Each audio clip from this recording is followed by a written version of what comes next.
Bonsoir, shalom peuple de Dieu. Napesi bino mbote na kombo na Yesu Messia. Na ngolu tope na grâce au Nzamba sali biso vraiment yakobele sous dans sa présence. Je suis dans la joie vraiment quand je suis au milieu de vous et quand je suis dans son service. Vraiment, je me sens très à l'aise. Et tant que vous, et même aussi, que Dieu vous bénisse abondamment. Avant toute chose, nous allons prier, nous allons faire la prière d'introduction avant d'accéder sur cette soirée de prière, c'est cette nuit de prière. Je sais que notre Dieu est au contrôle. Yahweh, le Dieu Tout-Puissant. Emmanuel, Dieu avec nous. Nous te disons merci ce soir. Merci na nuit allélo. Au Pessibisuma Kokia Kobele Mada ta présence, Seigneur. Papa, tout ça n'a pas un simple instrument, un simple vase. Ba temple où ezangi ba ustensile, où ezangi ba instrument, où ezopesa yango valeur. Mais Seigneur, yo katina biso, o sa etozala batu ya motuya, Seigneur. Papa na tango o na senga mawana yo ta miséricorde, Seigneur. Likola vie na biso, likola vie ya moko na moko, Seigneur. Papa na phrase moko à chaque fois que je connais pas comment enseigner. Je ne connais pas comment prophétiser. Je ne connais pas comment prêcher, Seigneur. Parce que classe nga malonga pe na tanga na ngati, Seigneur. Papa tala kutu. Parfois na kamera na binde na tanga ta Bible. Parce que j'avais la difficulté de lire la parole de Dieu. Mais quand tu m'as appelé, quand tu m'as mis dans ton œuvre, Seigneur, otala ki ba begeima na ngati, Seigneur. Yango eti na zana bosa pepe na Seigneur. Ta parole déclare ceci, qu'il faut donner la nourriture au temps convenable, Seigneur. La lingi édifié moko na moko ton ofongwa monoko na ngai ton wanda koloba, Seigneur moto na moto soit par na ina kati ya message uno pesa po aba ndeni ya koluka ndeni ya kobondela ndeni ya kobelela yo, Seigneur. Papa domine na kati ya ndako o na kati ya studio o na kati ya lié o, Seigneur. Soit possession loko nyonso pambola bakolo place o, Seigneur. Pambola, Seigneur. Pambola pe moto nyonso azo message o yazo recevoir yango, Seigneur. Visiter loboko na nguya, Seigneur. Papa bandana biso zana biso pesukisa na biso yango lokwa libota moko oto sangai na présence na yo tobili susu. Merci, Seigneur Jésus-Christ de Nazareth. Alléluia. Amen, amen. Shalom, peuple de Dieu.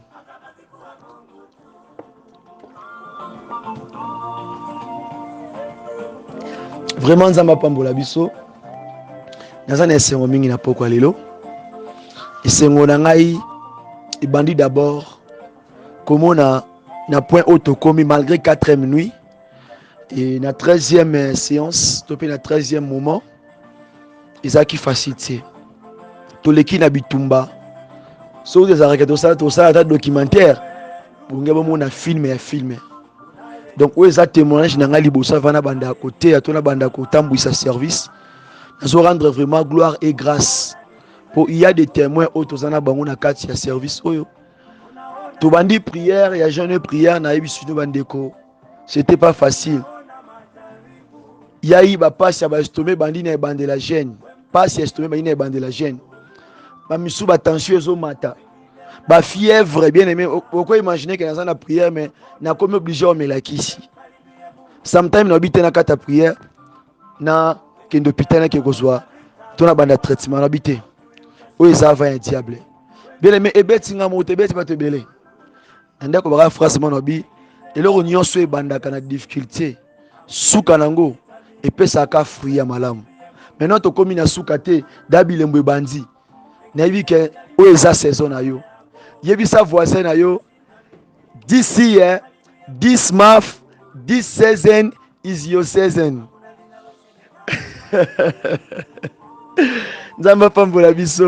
God be bless you. Oh, I praise the Lord for this moment, for this opportunity. I like so much because the time I'm still in the presence of God. I like this moment because it's the time. N'habitendenya kolobango. Vraiment nzamba pambola kabiso. Nzamba pambola biso vraiment nzamba zo lokumu. Sans plus tarder, na pesi mbote mingi pa basali ya nzambe nyonso bolanda biso na tango oyo Ope Bazali Awa, lokola évangéliste Mama Deborah, Zamba Pambola ye, tozana ye pe na kati ya studio, vraiment Zamba Pambola pe ndeko nyonso aza pe na bisika oyo, na yo pe ozoko ba kokabola ko partager ba message oyo, Zambe apambola bino pe ya mingi. Na obetaka c'était que oyo azwaki engagement, oyo asalaki ve na ye, il est temps au agir. Même si ozwi nanu te, oui nzambe opesa yo. Mais ce que ozwi, il est temps okokisa ve na yo. Parce que notre komi na suka te, linga oluka nzambe na ba forme nyonso. Alléluia. Que Dieu nous bénisse. Vraiment sans plus tarder, to ketanga na kati ya livre ya Romains. Romains le chapitre 6, le verset 10. Toroko matati na 23e verset par la grâce de Dieu. Parce que ce soir, je sens que il y a l'onction du Saint-Esprit ce soir. Eux allez soirée moi kitoko. Non sentir fraîcheur mora bien. Non sentir kimia moko na kati na motema na ngai. Malgré que mais azo sala. C'est-à-dire que makambo ezokomelo ozomona wana na mona comment nzamba zoya ko pangusa pinzoli na yo. Na mona comment nzamba zoya ko résoudre. Nazomona comment nzamba zoya ki sabato balingaka bamona yo kweya bamona na échec azo ki sabango soni. Vraiment nzamba pambola biso. Nzamba pambola biso bien-aimé. Na kati ya livre Romains chapitre 6 le verset 10. Si na 23e verset otangi na kombo na Yesu Christo. Car il est mort et c'est pour le péché qu'il est mort une fois pour toutes. Il est revenu à la vie et c'est pour Dieu qu'il vit. Ainsi vous-même, regardez-vous comme mort au péché et comme vivant pour Dieu en Jésus-Christ. Que le péché ne règne point. Et je m'excuse, que le péché ne règne donc point dans votre corps mortel. Et n'obéissez pas à ses convoitises. Ne livrez pas vos membres au péché comme des instruments d'iniquité.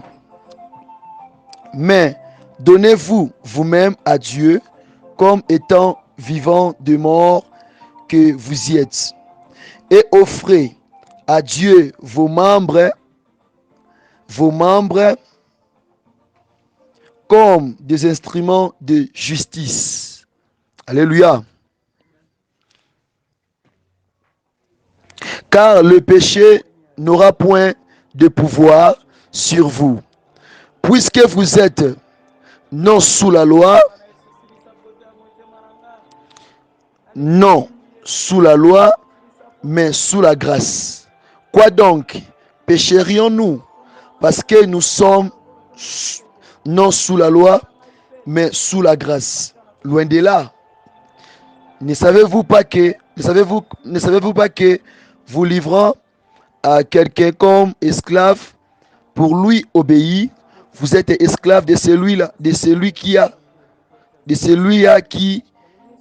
vous a obéissé, soit du péché qui conduit à la mort, soit de l'obéissance qui conduit à la justice. Mais grâce soit rendue à Dieu de ce que, après avoir été esclave du péché, vous avez obéi de cœur à la règle de doctrine dans laquelle vous avez été instruit,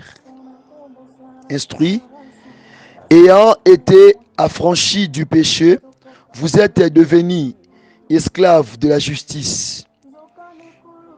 Je parle à la manière des hommes à cause de la faiblesse de votre chair.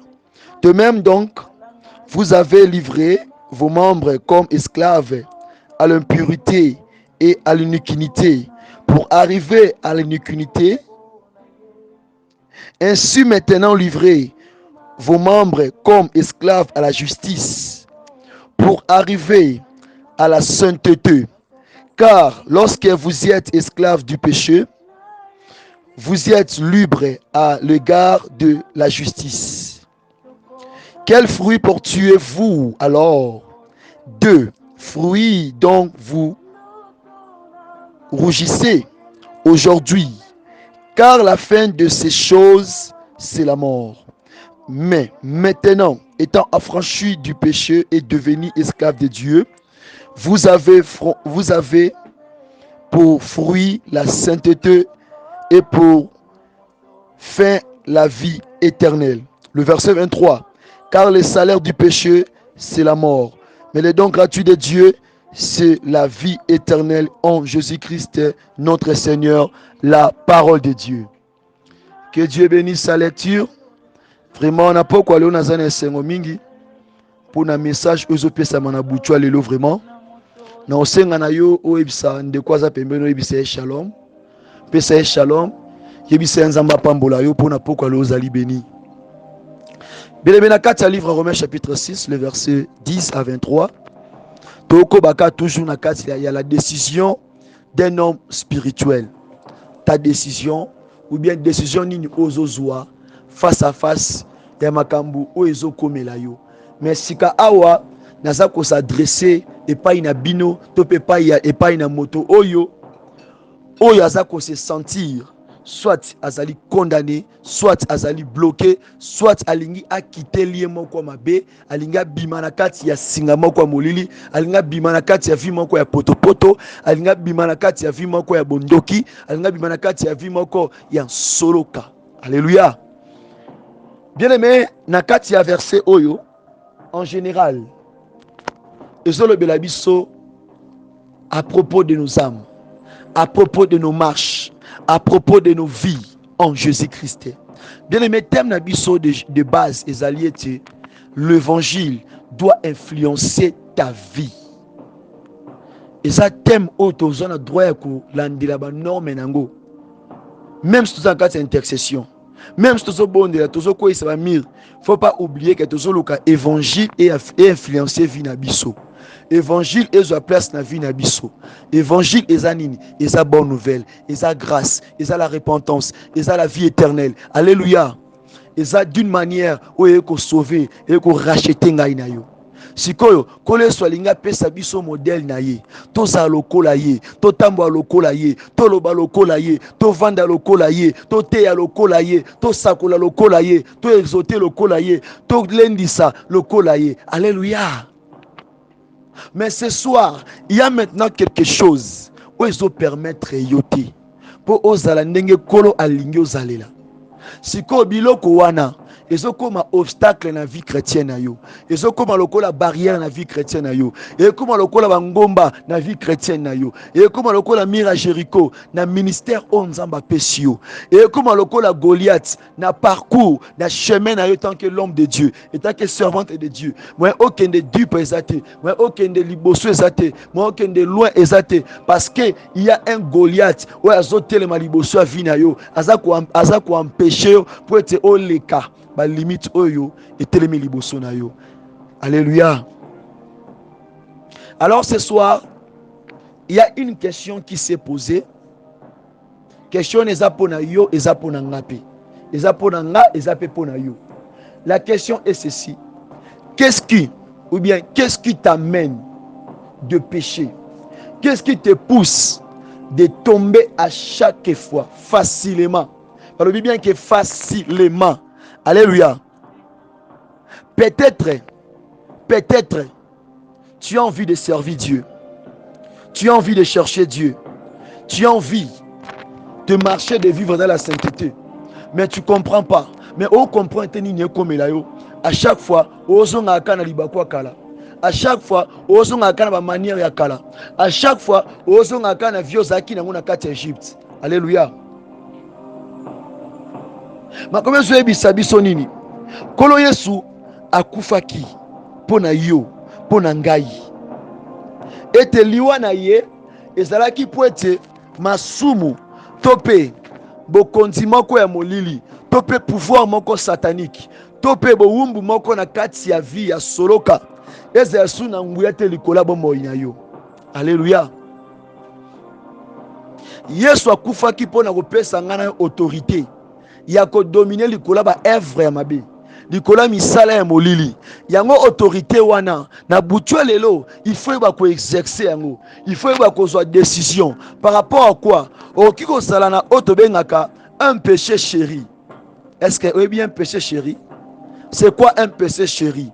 Et ça lokola moto azali na koloba ndenge nini lokola na fiancé fiançailles c'est encore le belo comme bongo. Le quoi soit na français to benga on a terme moko bien petit ami, soit nanga benga lokola boyfriend to pe girlfriend biloko mo ya bongo. Donc c'est à dire que à chaque instant soki mutu wana kuta ine soit na petit ami na ye soit na proposant na ye bakozaka na tendance ya kosala eloko moko oyo ko rendre bango joyeux. Alléluia.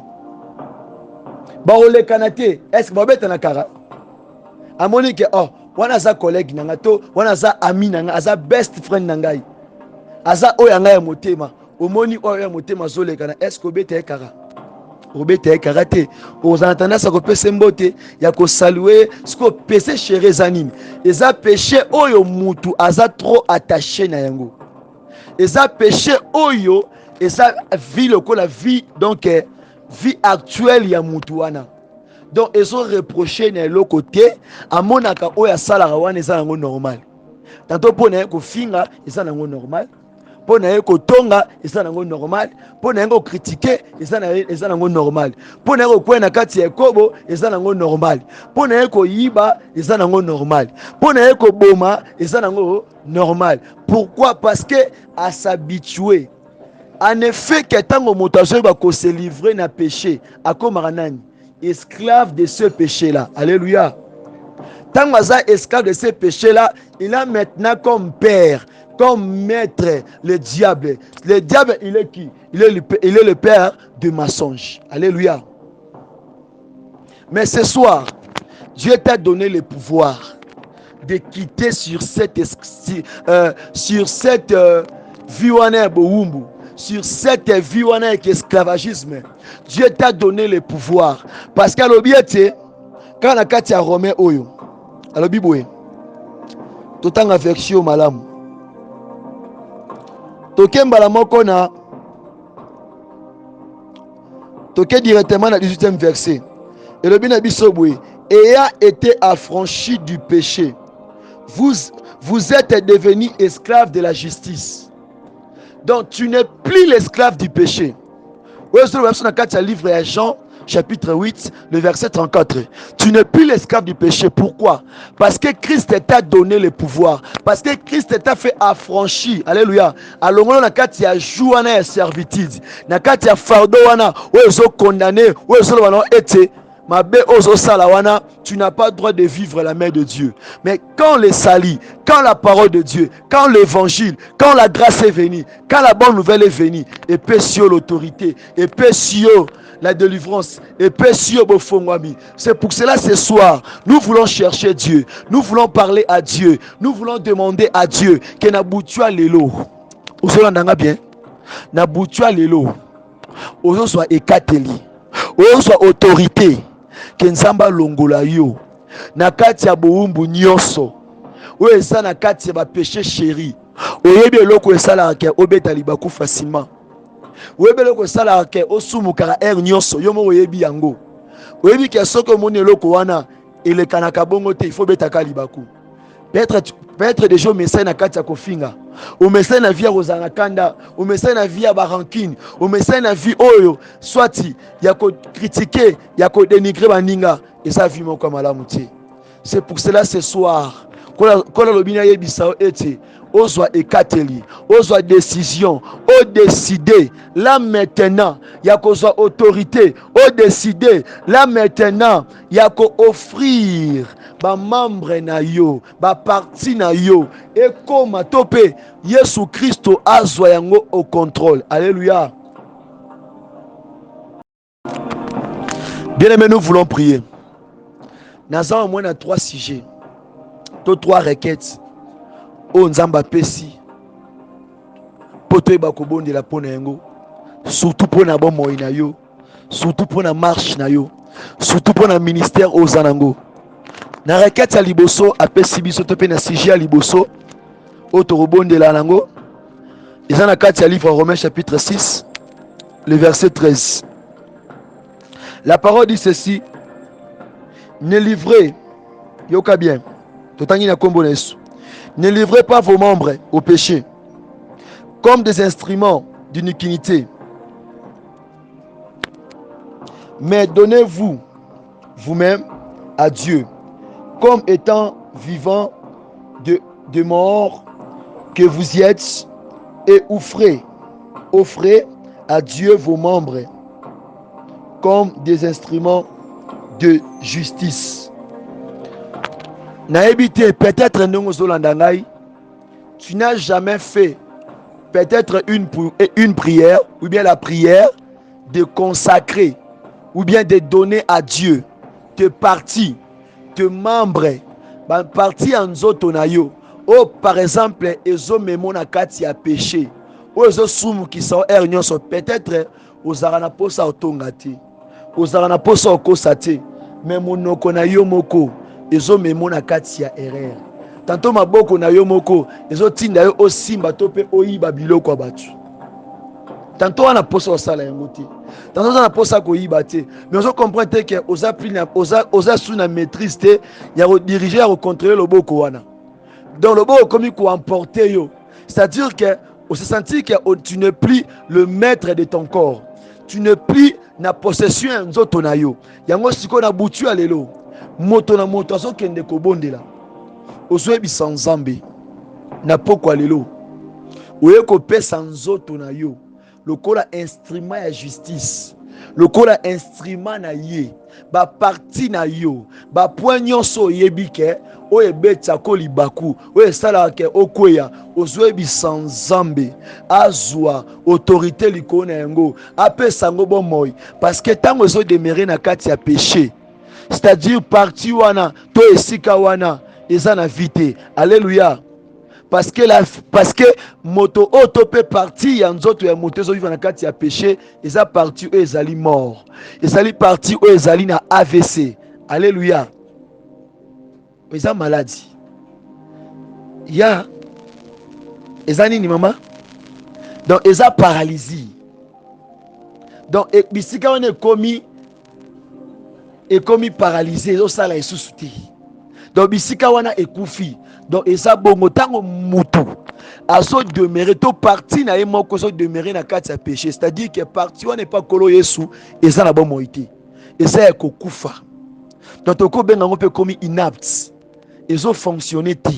Mais siko na butu lelo ozoyebisa nkolo olingi ete parti wana to pe endroit wana to pe bisika wana ezwa donc bomoi po makomi alobi ete pesa membre na yo, pesa yango epa kolo Yesu pote ezala na bomoi même na kati ya kufa yango ezala na bomoi, c'est-à-dire que oza na milliers ya bato baosala mabe, oza na kati ya mokili, oza na kati ya lie ya bato masumu, mais yo oza lisumu te.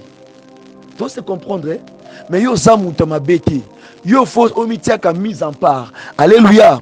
Tolingi tobondela nalingi ozwa position ya malamu, so esengi otelema otelemi mpona koevite pongi, so esengi otambola otamboli mpona koevite oslamba, mpona oevite konimba.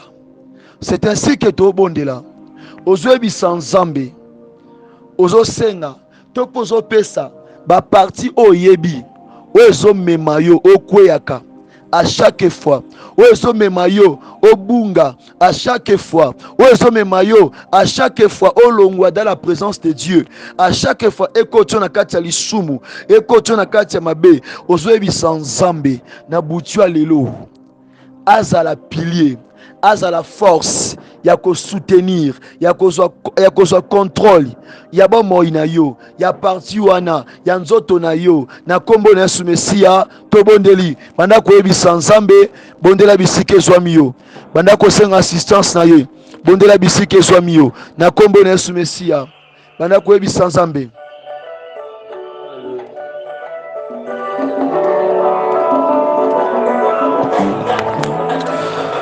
S'il s'agit à Kofukama, bien-aimé, prosterne-toi.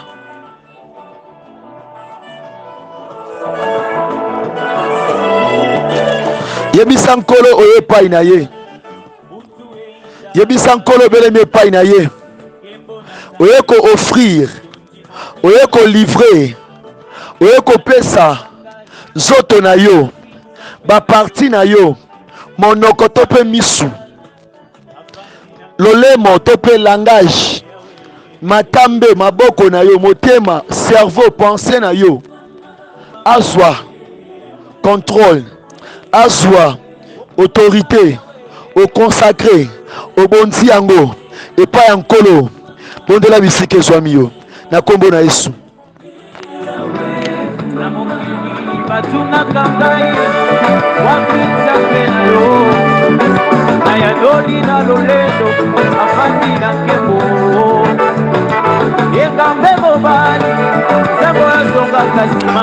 Komitika Seigneur, ayeko se laisser, ayeko s'abandonner, papa na ayeko mitika, amibwaki epai na yo, amitiki epai na yo Seigneur Jésus, nasengi epai na yo Yahweh, na boucha lelo Seigneur, yo zwa contrôle, yo zwa possession, ya nzoto na ngai, ya ba désir na ngai, ya santé na ngai, ya ministère opesi ngai, ya nzoto na ngai Seigneur, ya miso na ngai papa, ya maboko na ngai Yahweh, na ona lobaka, na ona salaka, na yeko senge epai na yo Yahweh, na yeko senge epai na yo Seigneur, yo zwa contrôle, yo zwa possession na ngai, yo zwa possession maboko na ngai, yo zwa contrôle Seigneur, yo nde o siéger, yo nde o dominer, likola nzoto na ngai, yo nde o dominer, likola ministère, likola maboko na ngai, yo nde ozwa possession,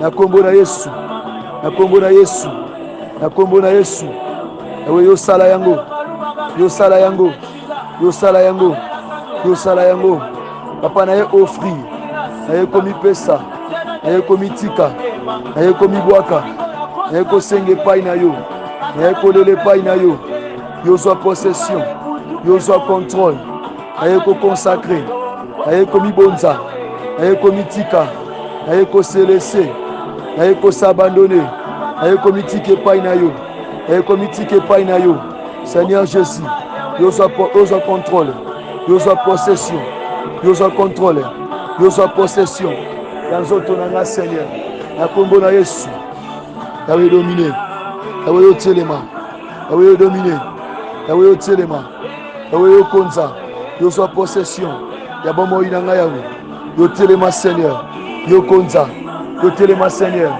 yo se manifester, yo se manifester, yo se manifester, yo se manifester, yo se manifester, yo nde o konza, yawe telema, na ye komi bonza, na ye komi tika, na ye komi bwaka, na ye ko se laisser, na ye ko s'abandonner, na ye ko s'abandonner, na ye ko s'abandonner, na ye komi bwaka, na ye komi tika pai na yo, papa yo zwa possession, yo zwa contrôle Yahweh, yo membre na nga Seigneur, na ye ko se consacrer, na ye komi tika Seigneur, epai na yo Yahweh, yo ndo tambwisa, yo ndo dominer, na bokati na nga Yahweh, yo ndo zwa contrôle, ya ministère Seigneur, ya chanter na nga Yahweh, ya mitiki Yahweh, maboko na nga Seigneur, ya miso na nga Seigneur, papa na mitiki epa na yo, mibwaki epa na yo, nasengi epa na yo, yeba kosala yango, na kombo na Yesu.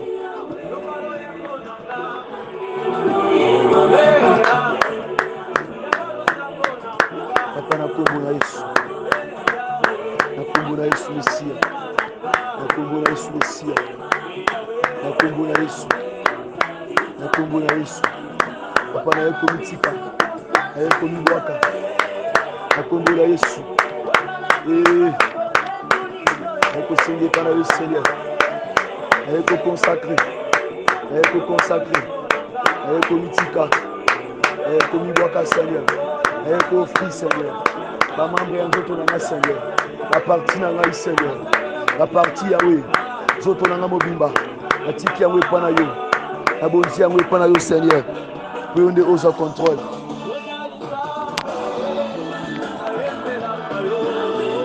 Bien-aimé, nalingi osalela livre à Romains chapitre 6, dans le verset 13, nalingi exercer yango, nalingi exercer verset oyo Ouezoloba ete, ne vous livrez pas vos membres au péché comme des instruments d'iniquité, mais donnez-vous vous-même à Dieu comme étant vivant des morts que vous y êtes, et offrez à Dieu vos membres comme des instruments de justice. Bien-aimé, parle à Dieu. Yebi sansambe na butu ya lelo tope na tango oyo azwa nzoto na yo, azwa corps na yo, ba parties intimes, ba partie oyo yebi ya yo wezomema yo na mabe. Soki eza parti nini wana oyebi, yebi sankolo, tali sankolo.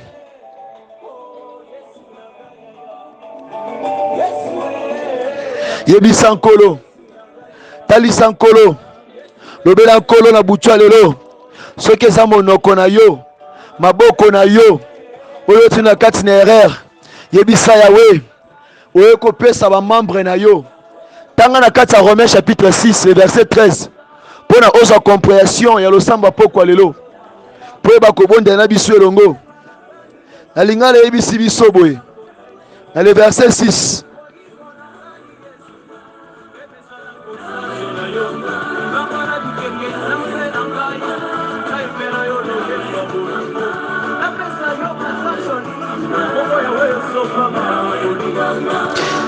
na lingala yebisi biso boye na le verset 13 elobi ete yoka landa malamu yoka bokaba, yoka bokaba biteni ya banzoto na bino te na masumu lokola bisaleli ya makambo ya mabe, kasi bomikaba bino moko epai ya Nzambe lokola bato oyo basekwa kati na bakufi pe bazali na bomoi, pe bokabela ye biteni ya nzoto na bino lokola bisaleli ya makambo ya malamu. C'est très important.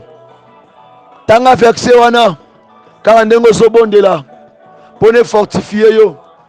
Tanto sana monoko oyo ezanga maîtrise, omesana kofinga, omesana kotonga, omesana koyiba, maboko wana ozo maîtriser yango te. Maboko nsaka bisimba simba olekaka eloko ya batu te. Il faut soit lukuta epai,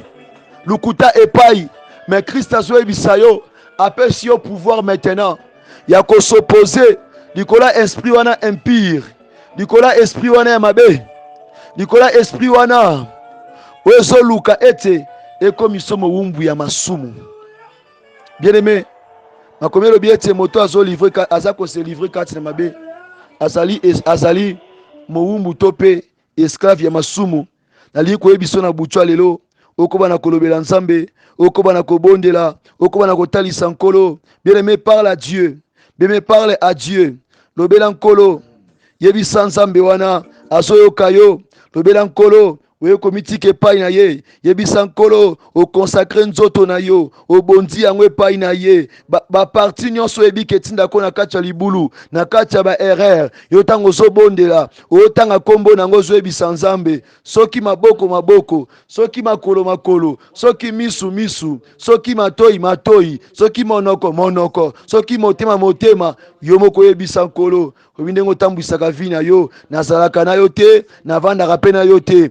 Omiyebi malamu yebisa nkolo oyoka soni te, parce que évangile ezoluka place na kati ya bomoi na yo, elingi influencer yo, elingi ezwa place, pesa yango place, tika yango ekota, tika yango ekota, tika yango ekota, tika yango ekota, kitika yango ekota, tika yango ekota, mi pesa, mi bonza, mi pesa, mi bonza, yebisa ye Père de gloire, everlasting Father, yebisa ye la man caché, rebo shinda, yebisa ye na butwa lelo, yebisa ye na butwa lelo, yebisa ye na butwa lelo, mi bonza, mi boaka, mi tika, epai na ye, epai na ye, epai na ye, epai na ye, epai na ye, epai na ye, epai na ye, consacre-toi, consacre-toi, yebisa nzambe, yebisa nzambe, lobela nzambe, talisa kolo, loba ete maboko na nge salama te pona koyiba, monoko na nge salama te pona kokosa, yebisa nzambe misu na nge salama te pona otalaka biloko ya mabe. Bien-aimé, so esengi ofukama, fukamisa yango, fukamisa bamparti wana, fukama buka yango yebisa nkolo, na bondi na buki yango, parti boye na buki yango, na kitisi yango epa na yo, po makomi ezoloba ete la parole dit ceci, que toutes les langues, ou bien tous tes genoux fléchira, ainsi que toutes les langues confessera le nom de Jésus-Christ. Fléchir ma partie wana, loba maboko, makolo, misu, nabuki yango, na kitisi yango mabolongo na se, parce que okomi instrument otindanga na kati ya lisumu, pour être na raté sali, pour être na raté enlèvement, pour être na raté ete kolo yesu mokolo wana, alongola azwa ngai te, bondela, yebisa nkolo, yebisa nkolo, yesu, yesu, yesu ka famille, yesu ka famille, je suis dépourvu Seigneur, ka famille ce soir, oh my Lord, ka famille this evening, carve my life, oh Yahweh, carve my body, carve my party, carve my member, hey Yahweh, carve me, my Savior, oh Yahweh, Yahweh, take me, Yahweh, Yahweh, take my body in the possession, take my body, Seigneur, domine Yahweh, oh my Lord, my Savior, I beg you, oh Yahweh, s'il te plaît, oh Yahweh, prends-moi Seigneur, sois contrôle Yanzoto Oyo, na supplions na boutua lelo Seigneur. Papa, je n'arrêterai pas de prier. Je n'arrêterai pas de parler, de demander à Dieu ceci. Bien-aimé, ne sois pas l'esclave du péché. Ne sois pas l'esclave du péché, chéri, bien-aimé. Bien-aimé, c'est pas là la prédicateur. Oyo. Alex, ça compte, c'est là, bon, moi. C'est pas là la pour l'ingio. Bien-aimé, tu peux avoir des maisons. Tu peux avoir de l'argent. Tu peux avoir des enfants. Tu peux avoir l'ibara moi malamu. Tu peux avoir mituka mapanga compte bancaire à minene. Tu peux avoir taille mora kitoko. Tu peux être belle, tu peux être lancé. Tu peux être grâce, oui c'est bien. Mais bien aimé, aux a potentiel nyonso wana. Tantôt sifir yo, tantôt tondisi yo. Mais bien aimé, lobby na yo, futur na yo. Est-ce que tu penses à cela? Prie, parle à Dieu. Il ne te condamne pas. Yebisa ba membre wana, bonza yango. Yes. Hey. Yahweh memangai. Hey. Father, you get the glory. Hey. Take me out, Yahweh. You take me out, my Lord. You take me out, my Lord. Oh Yahweh. Oh Yahweh. I give you my body. I give you, oh my soul. I give you my soul. I give you my body. Yahweh, take me over. Rebo Shuda. Remandara Kiabasete. Parlez à Dieu. Intercède, bien-aimé. Intercède. Reba Shinda. Hey. Que l'évangile ait influencé Vinayo. L'évangile ait influencé marche Nayo. L'évangile ait influencé ministère Nayo. Les dons que tu as.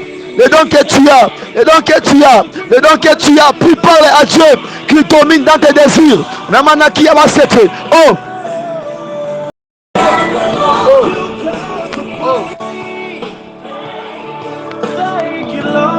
Oh. Seigneur Jésus. Ozoyebisa Nzambe yoka ka ndenge ozobondela. Ozoyebisa Nzambe que tu n'es plus l'esclave du péché, que tu n'as plus droit de demeurer na kati ya ndako, na compagnie ya diable, na société ya diable. Yebisa Nzambe na butwa lelo osi autorité ya kobima na ndako nyonso ya mabe, na ndako nyonso ya mabe oyo ezomemona kati ya lisumu, oyo ezokondane vi na yo. Otikala un chrétien oyo azalaka na changement te identité ya mabe. Déjà bayeba yo, déjà bayeba bapesa na kombo sœur en Christ, frère en Christ. Tika fiwana. C'est la Romains 6. C'est la Romains 6. Le verset 18. Ayant été affranchi du péché, vous êtes devenus esclaves de la justice. Yebisa Nzambe naza mawumbu na yo, naza mawumbu ya diable te, naza mawumbu na yo, naza ya diable te. Confessez yango, confessez yango, confessez yango. Pray in the name of Jesus. Hey. Hey. Hey.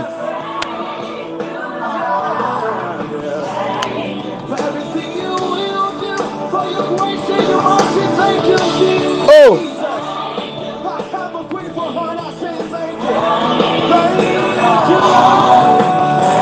Oh.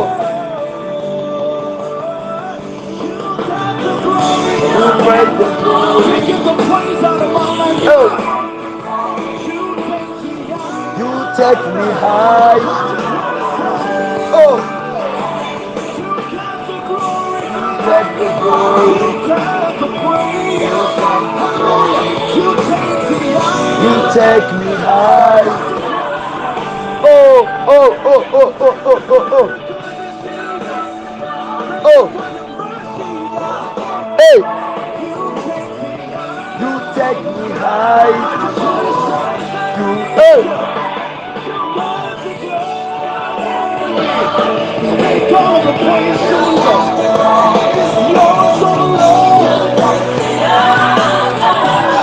On est là ici que soit mieux. N'arrêtez pas de prier. N'arrêtez pas de prier. N'arrêtez pas de prier. Aujourd'hui, sans Nzambe, que tu n'es plus l'esclave du péché. Tu n'es plus l'esclave du diable. Bima la compagnie à diable. Tu as travaillé pour la mingi.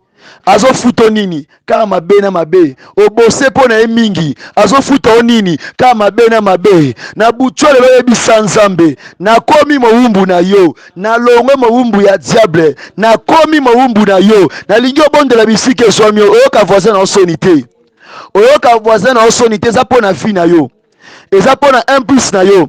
Parle à Dieu, parle à Dieu. Oh Yesu na rekelemo. Merci Jésus. Merci Seigneur. Bien-aimé, prie là où tu es. Oh. Hey. Jesus. Mabolongo na se bien-aimé. Pona biloko ya mokili te.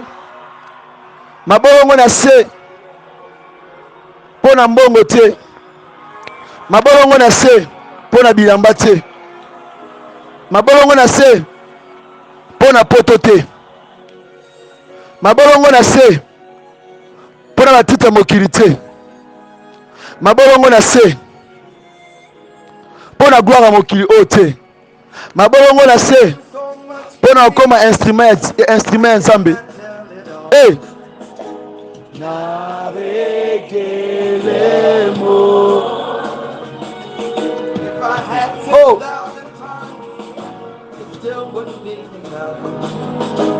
na rekelemo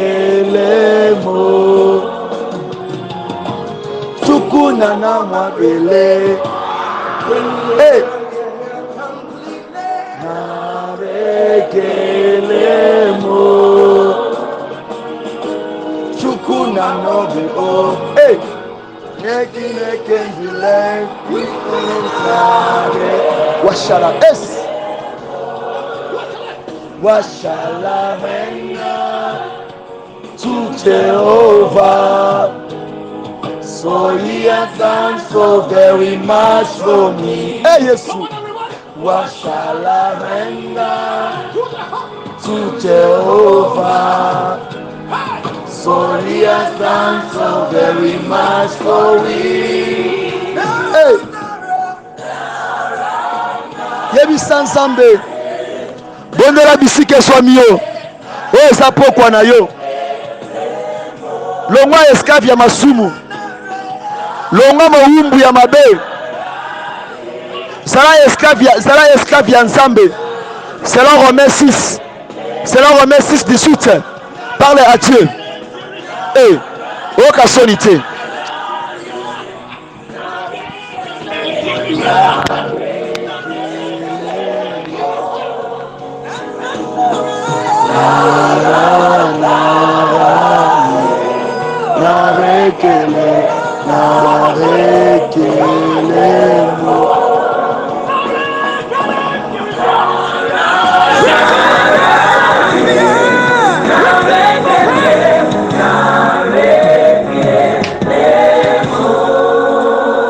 What shall I render to Jehovah?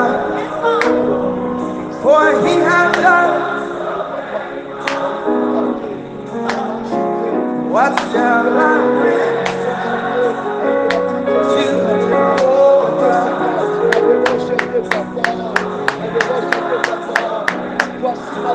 Lift your hands.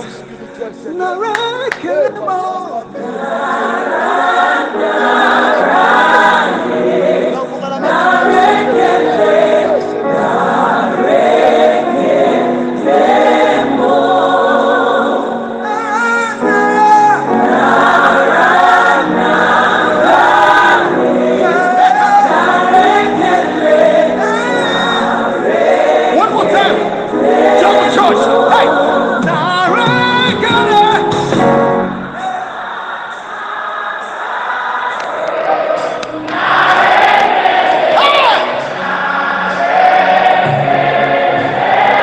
Lift your hands. You alone deserve the glory, Jesus. You alone deserve the praise.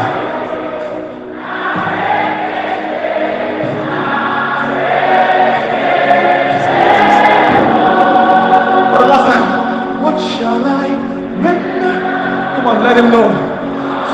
Jehovah, for he has done so very. For he has done so very much.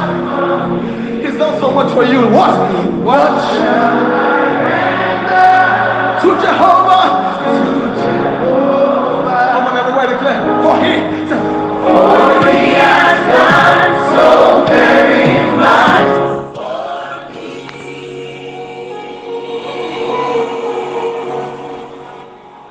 Bien-aimé, ozobonde la malamu. Na sujet oya suka avant de clôturer soirée ya lelo to pe nu ya lelo. Ozokende koyebi sans boye.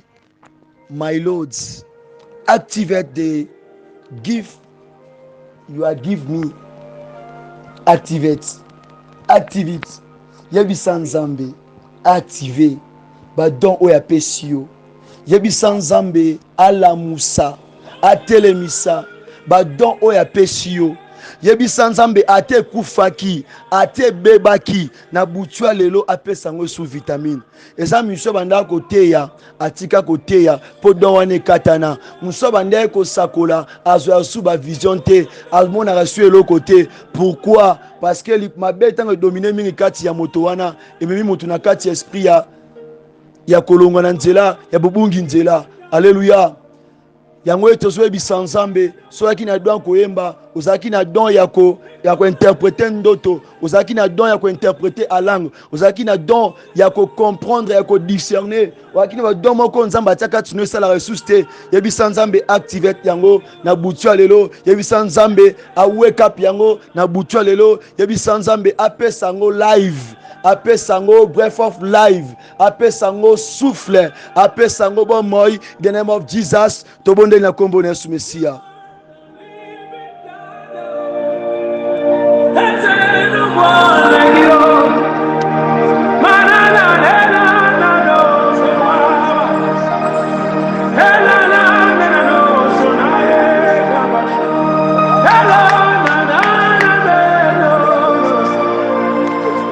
Seigneur.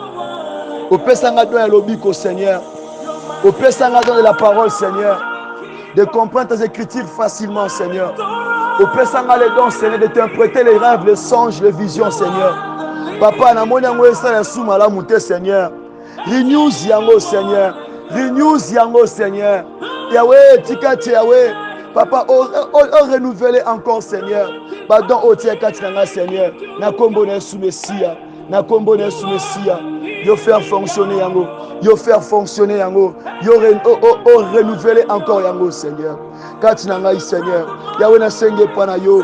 Et donc de la parole, le discernement, les dons d'interpréter la langue, les dons d'écouter, les dons d'écouter Yahweh, les dons Yahweh de prêcher, les dons de prier, Seigneur, les dons de voir, Seigneur, les dons de comprendre, Seigneur, les dons de prophétie, Seigneur, les dons de miracles, Seigneur, les dons de la guérison, Seigneur. Oh Père de gloire, oh Père de gloire, les dons, Seigneur, que tu as mis en moi, Seigneur. Il va nous place, il va nous travailler, il va nous refonctionner encore, il va nous fonctionner, il va nous fonctionner. Il va sans activer. Il va sans activer la gift à Pesakio. Activer la don à Pesakio. 50 Zambé, il t'a donné, mais quand tu perds cela, il peut encore te redonner encore. Puisque même de l'avant, parle à Dieu. Yebi sans Zambé, Obélan Zambé, Nabutua Lelo, Tali sans Zambé, Yebi sans Zambé, déclare cela. Zamba activé yango, Zamba activé yango. Prends une décision, prends une décision, prends une décision ce soir. Et tu es un instrument de Dieu. Prends une décision ce soir. Que Nzambe activé, que Nzambe alamoussa, que Nzambe telemissa. Badon Oezaki Katinayo, Nabutua Lelo, Alobina Ephésiens 5. Le verset 14. Abi, relève-toi. Alobina Ephésiens 5. Yele meyebi sans Zambé. Yele meyebi sans Zambé. Tali sans Zambé. Hey! Hey! Ekou aimé. Hey Yahweh. Yele meyebi sans Zambé wana. Hey Yesu.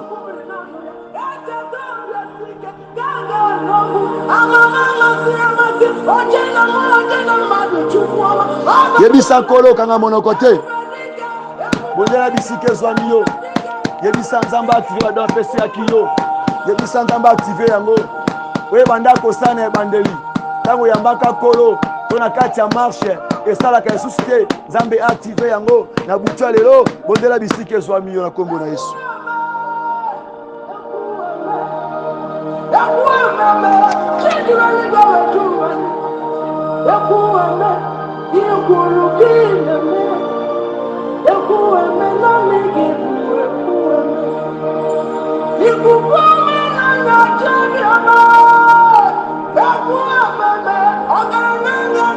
Yebi Sankolo.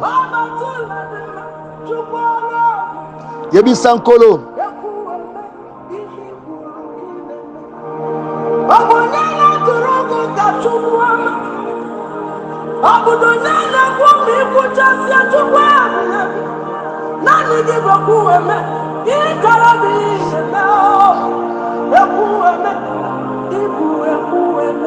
Hey Yahweh.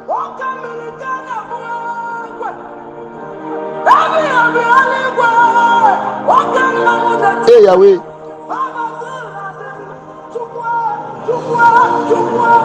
Hey Jehovah.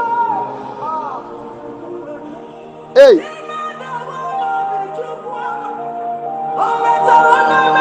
Hey Yahweh. Bien-aimé, the Bible say, wake up, wake you who sleep. I rise from the dead, and Christ will give you lights. Elikoloba ete lamuka yomoto olali. Lamuka réveille-toi.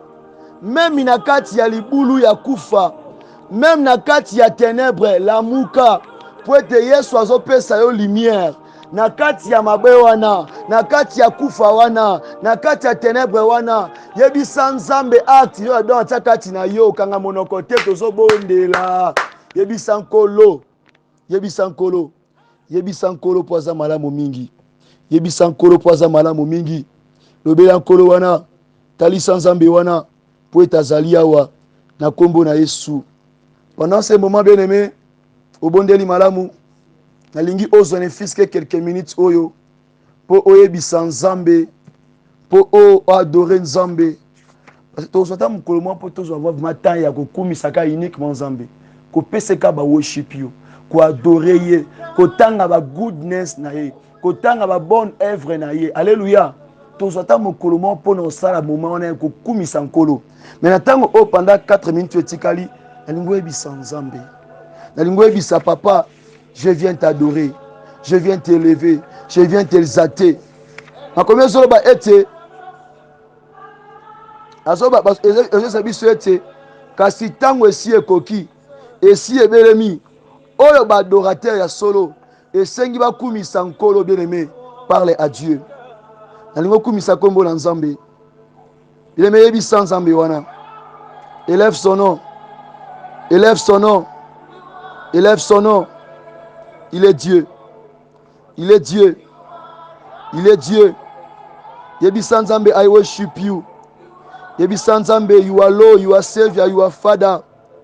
You are all for me. I trust you. Oh, oh my God. You beyond me. Oh Seigneur. Yebisa ye. Yebisa ye, you are too much. You too much. You are too much. Yebisa ye. Yebisa nzambe. Na kombo na Yesu. Na kombo na Yesu. Kobana kobondela. Kobana koyebisa nzambe. Talisa kolo. Yebisa nkolo. Yesu tandengo telemisi mwana yo. Na butwa lelo. Alobi ete papa. Yango makambu na oleka na ngozo tia na tango oyo. Yesu.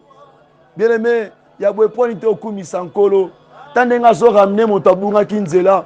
Moto amonika abimi na kati ya makombi. Moto amonika zo luka tele mama otelema te. Na butwa lelo nzamba ke ko touche ye. Na maloba pokwa lelo. Habite papa eza ya solo. Amna oleka na ngonde yango wana. Tika te nzamba telemisa yo. Ka ndengo so kumisa ye. Ka ndengo so netola ye. Nzamba telemisa yo mon frère. Na mboko za kuna na Luanda zo landa ngai. Nzamba telemisa ya peso makasi. Nzamba peso makasi. Apeso force likola ba domination ya molili. Na kombo na Yesu Mesia. You are Yahweh.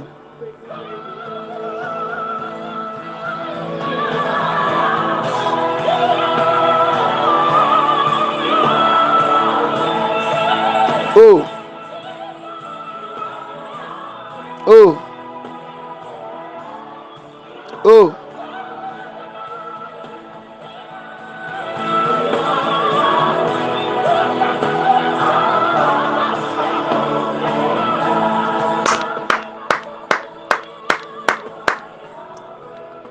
Bien-aimé, obondeli malamu.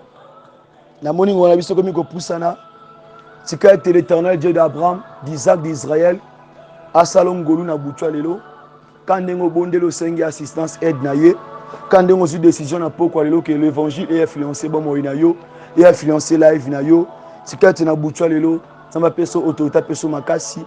Puis abatela yo, abombanda ko pe bon moina yo pe bandeko na yo nyonso sala les anciens aboko na ye na kombo na Yesu Mesia. Alobi na butwa lelo, tika ete service ya lobi na 5h juste. Elekana bien angolo nzambe abatela atambwisa biso na kombo na Yesu Mesia tobonde lokwa libota moko tolobi susu merci Seigneur Jésus-Christ de Nazareth. Alléluia. Amen amen. Yolala kilamuka e to silisi. Telema telema telema telema telema telema telema telema. Tobetelie maboko makasi. Poisa nzambe. Oui, communiquer à pourquoi les zali ete Kolo Yesu azali mokonzi pe mobikisi. Amen. Vraiment to continuer na kati ya service o na kati ya jeune tozanango tozoko bakaka to senga toujours que bandeko bazola mingi retard bo sala effort to sala effort to partager susu ba vidéo na kati ya groupe ya WhatsApp Et puis na kati ya groupe ya WhatsApp to partager même to ça même ba MP3 pour sunga bandeko bazana makokite ya otala biso en direct na Facebook. Tozo le kana chaque 5 heures na chaque 5 heures tozawana na kati ya page na ngai ya frère Paul Bouakassa. Non c'est la page wana parce que groupe ya ministère de la repentance ya Facebook bakangaki biso moya ko sala ba en direct dina osala la page wana. So komika frère Paul Bouakassa au moins na page wana chaque 5 heures ya ne oyo ya moi op ya moi to banda tozawana en direct to kota olobaka anglais yaka okoyoka na monoko na yo okoye sentir libre. Alléluia. Pambola biso. Vraiment que Dieu vous bénisse abondamment. Écoutez-le par la grâce de Dieu. Vraiment, je salue aussi mon fils bien-aimé, le frère Joël, Namonié Soulona Katia Group et Salinga Sengo. Que Dieu te bénisse abondamment et bénisse aussi tous les serviteurs et servantes de Dieu et tout le peuple du ministère de la repentance. Soyez bénis. Shalom.